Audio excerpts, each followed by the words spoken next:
জীবনের রাস্তায় যত সামনের দিকে এগোচ্ছি ততই রাস্তাটা কঠিন হয়ে আসছে। জানি না সামনে কি হবে, কিন্তু মাঝপথে হাল ছেড়ে দিলে তো চলবে না। আমাকে পৌঁছতে হবে রাস্তার শেষ কিনারা পর্যন্ত। আমি একলা পথিক, ভয় ভরা বুক নিয়ে এগিয়ে চলেছি সামনের দিকে। কি বা করার? ভয় পেলে তো চলবে না, কারণ আমাকে হাঁটতে হবে। যতই বাধা আসুক না কেন, সব বাধাকে জয় করতেই হবে। আমি যতই চিৎকার করে বলি না কেন যে আমার কষ্ট হচ্ছে, আমার যন্ত্রণা হচ্ছে, তবু আমার আর্তনাদ শোনার মতো কেউ নেই। কারণ যুদ্ধটা আমার একার, তাই এই লড়াইটা আমাকে একাই লড়তে হবে।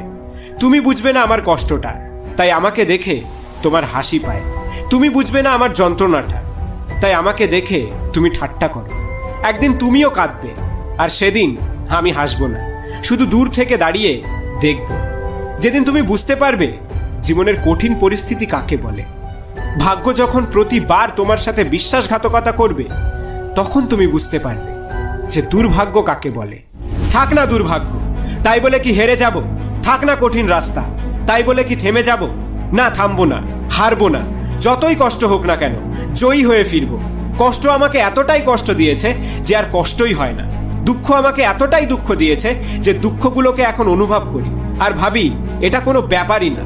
জীবনটাকে আমরা যতটা সুন্দর ভাবি, জীবন ততটা সুন্দর হয় না। সুন্দর জীবন আমাদেরকে বানিয়ে নিতে হয়। হ্যাঁ, আজকের দিনটা খারাপ যাচ্ছে, তাই বলে কালকের দিনটাও খারাপ যাবে না।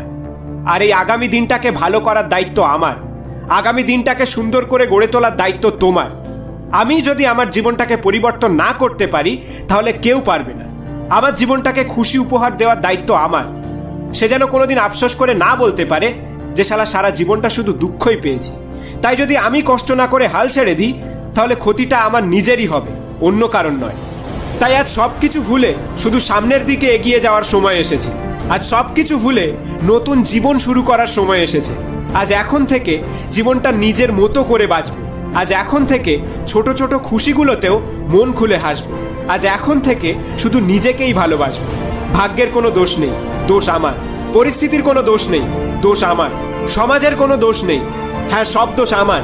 আর আজ নিজেকে দোষী মনে করেও একটা স্বস্তির নিঃশ্বাস ফেলতে পারছি। নিজেকে হালকা মনে হচ্ছে। এবারে ঝাঁপিয়ে পড়ার সময় এসেছে, এবারে ছিনিয়ে নেওয়ার সময় এসেছে। আজ থেকে কোনো কিছু তোয়াক্কা না করে শুধু ছুটে যাব আমার টার্গেটের দিকে। আর আমি আমার টার্গেটের দিকে একবার ঝাঁপিয়ে পড়েছি মানে আমি ওটাকে অ্যাচিভ করবই, আমি ওটাকে ছিনিয়ে আনবই। Because I am a superhero. 2.0 পক্ষ থেকে আমি আশিক। বন্ধু, চলো সবকিছু ভুলে নতুন জীবন শুরু করি, যে জীবনটাতে তুমিই হিরো, তুমিই ভিলেন, তুমিই নায়ক, তুমিই খলনায়ক।